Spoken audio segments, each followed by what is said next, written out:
Hello and welcome to Star Citizen. My name is Evenlease, and today on 10 Minutes or Less Ship Review, we're going to be taking a look at the ship behind me, which is the AEGIS Retaliator bomber.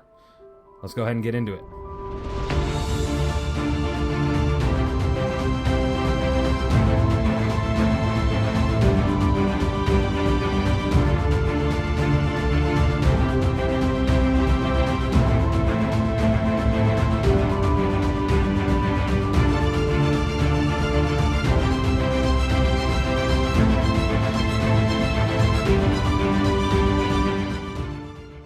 Starting off with the exterior of the AEGIS Retaliator bomber, which is the ship you get if you have either the AEGIS Retaliator base or the bomber variant, or pretty much any variant at this point.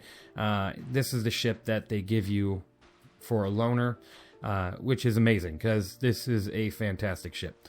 There's no pilot-controlled weapons on here, but there is plenty of turret firepower, so whether or not you got friends or mates or people just on a server that you want to get together and go and destroy some big targets, you can definitely do that. And with the amount of turret firepower on this thing, you could probably go even after small targets.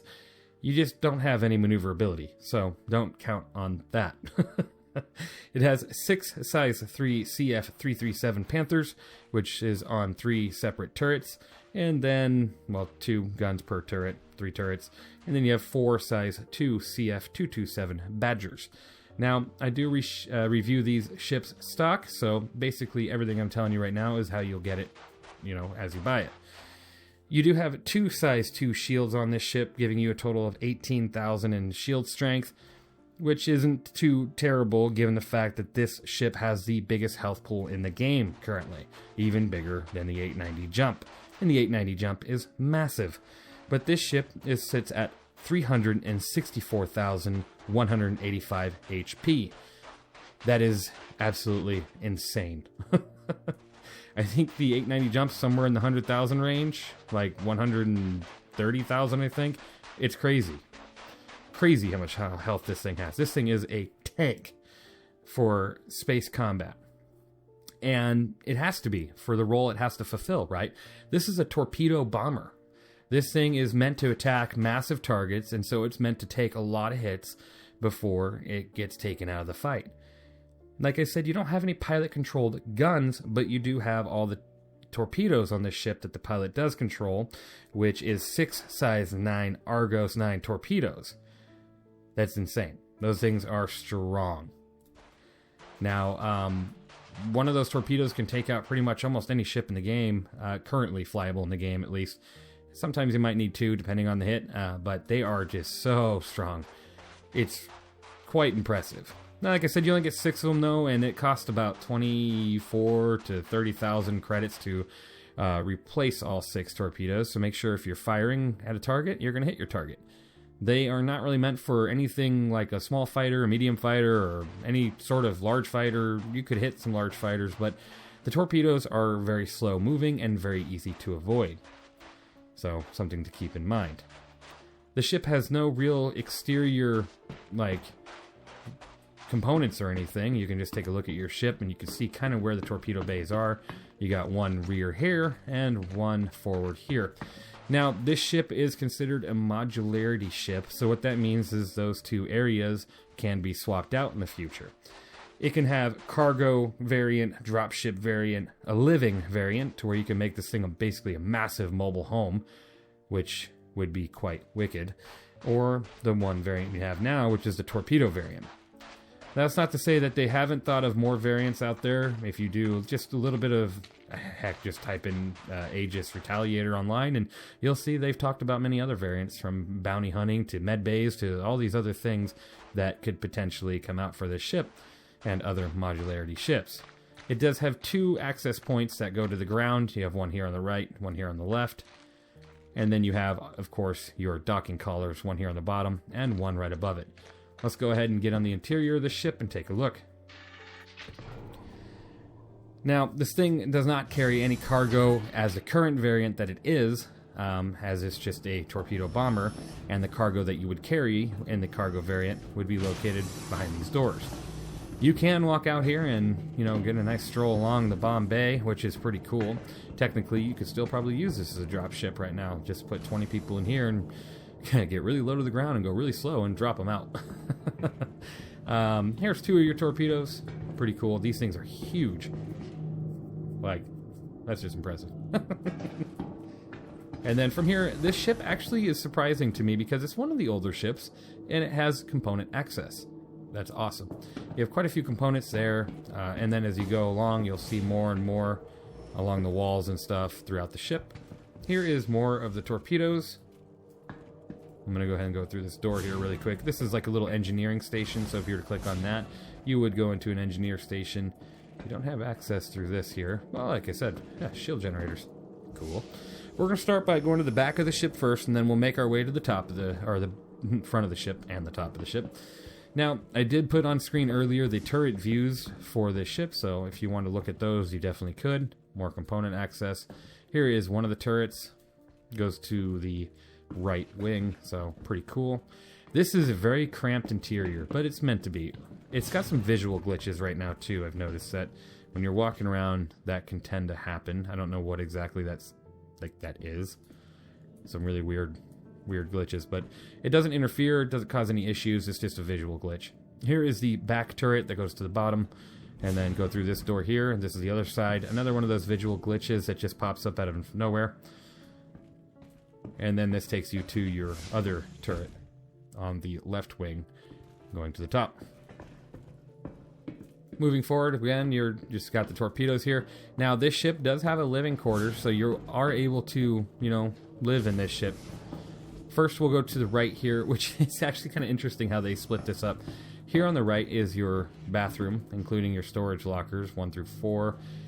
This ship can have 4 to 7 people, so kind of lacking on the storage there, but that's okay. You got a nice crapper that thankfully you can't get on. No mirror, so no, you know, you're not worrying about how you look when you're on this ship. And then you got a shower, so hot, cold, not drinking water. I was about to say, what? And then you got the oh shit grips here. So if you are within the bounds of your duties and you start taking some intensive fire and you need to hold on for dear life, there you go. Continuing on. Let me shut this door. This makes me uncomfortable. I don't know why.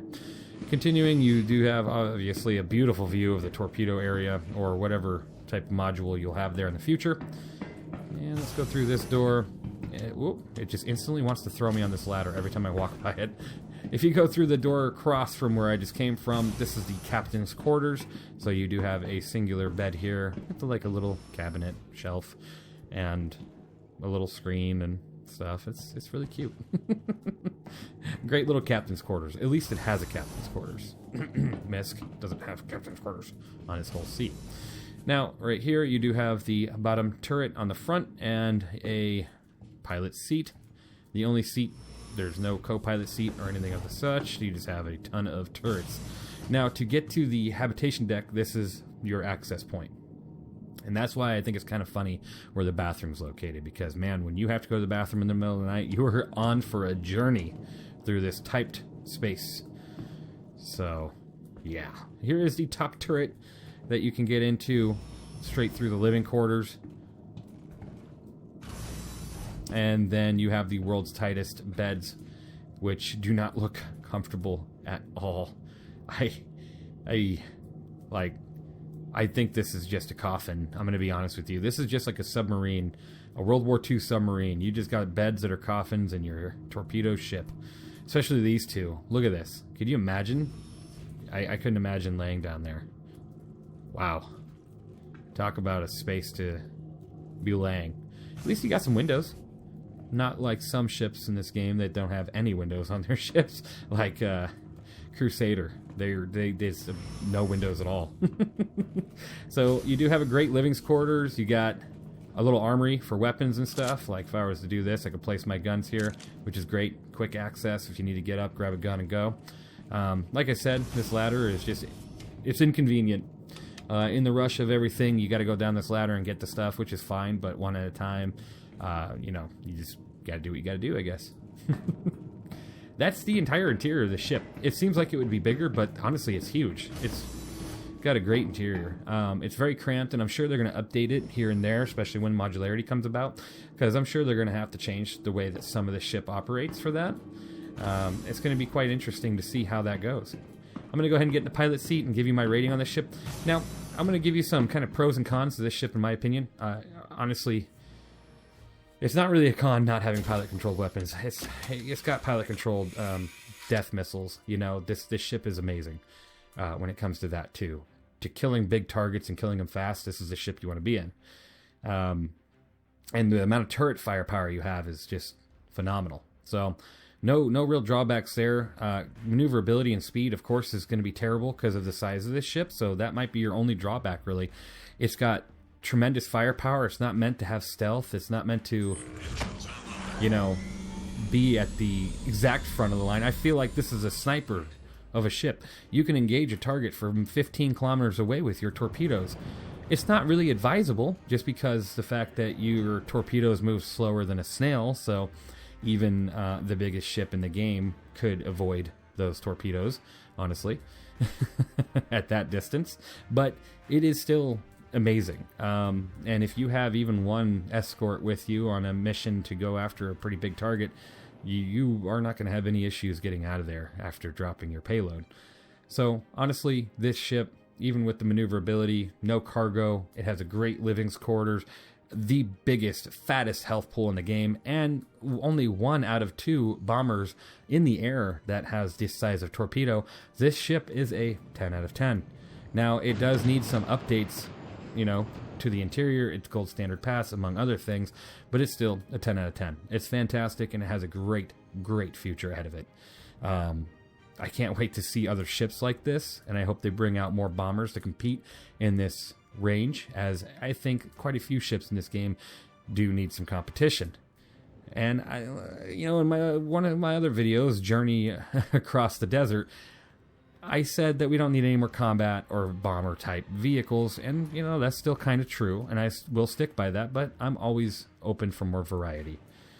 Let me know what you think of this ship down in the comments below. Do you have one? Do you plan on getting one? What do you think of it? Thanks for watching this episode of 10 minutes or less, which we are a couple minutes over. Geez, big ships, man. I might have to just make it its own separate series of like 15 minutes or less. Thanks again for watching. I will see you in the next one.